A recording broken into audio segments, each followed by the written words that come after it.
Dans le cadre du plan Rail Auvergne signé en 2009, l'État, la région Auvergne et Réseau ferré de France ont décidé de rénover les voies ferrées structurantes d'Auvergne. C'est le cas pour la section de ligne située entre Le Puy-en-Velay et Firminy. Pour le territoire, cette ligne est totalement stratégique. Elle désenclave le Puy et elle permet donc aux gens d'aller travailler sur Lyon et sur Saint-Étienne.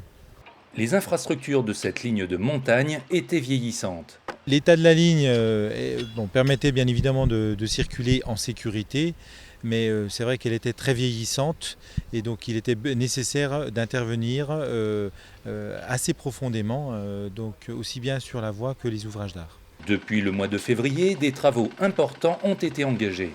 Les travaux de cette année en 2014, donc c'est 6 mois de travaux depuis février, c'est 55 millions d'euros d'investissement, donc c'est colossal. C'est plus de la moitié de la voie qui va être refaite, donc c'est au moins 30 km. Et donc de nombreuses interventions sur des ouvrages d'art et des ouvrages en terre pour mettre des parois, protéger les rochers et faire du revêtement à l'intérieur des tunnels. Les parois de 5 tunnels ont été confortées.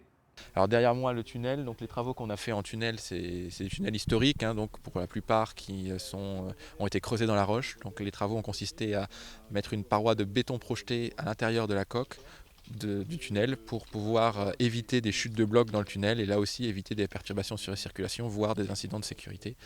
Donc la mise en place de béton projeté avec des géotextiles drainants derrière pour que l'eau puisse s'écouler et puisse garder la structure du tunnel intacte. Les ouvrages en terre ont également été sécurisés.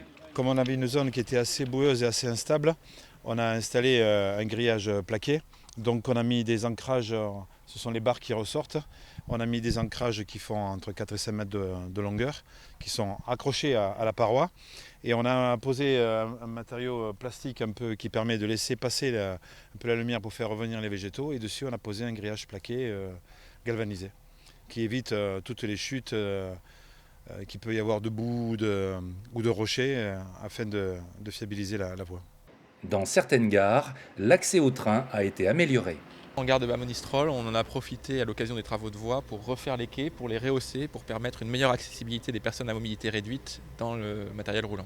Sur la section entre Le Puy-en-Velay et Firminy, environ 36 km de voies ont été entièrement changées. C'est ce qu'on appelle plus communément la coupe ou la substitution. Donc on enlève les anciennes traverses bois avec les anciens rails. On le fait en panneau parce que c'est le système par portique, ça va beaucoup plus vite. Et on repose les nouvelles traverses avec le rail qui a servi aux engins se déplacer sur le côté. On le récupère, on le remet sur la voie. On arrive à faire des rendements de pratiquement 1 km jour quand tout fonctionne bien. La réouverture de la ligne est prévue pour la fin du mois d'août. Le basculement et le retour en exploitation se fera le week-end du 29 août pour que tout le monde soit au rendez-vous pour la rentrée scolaire de début septembre.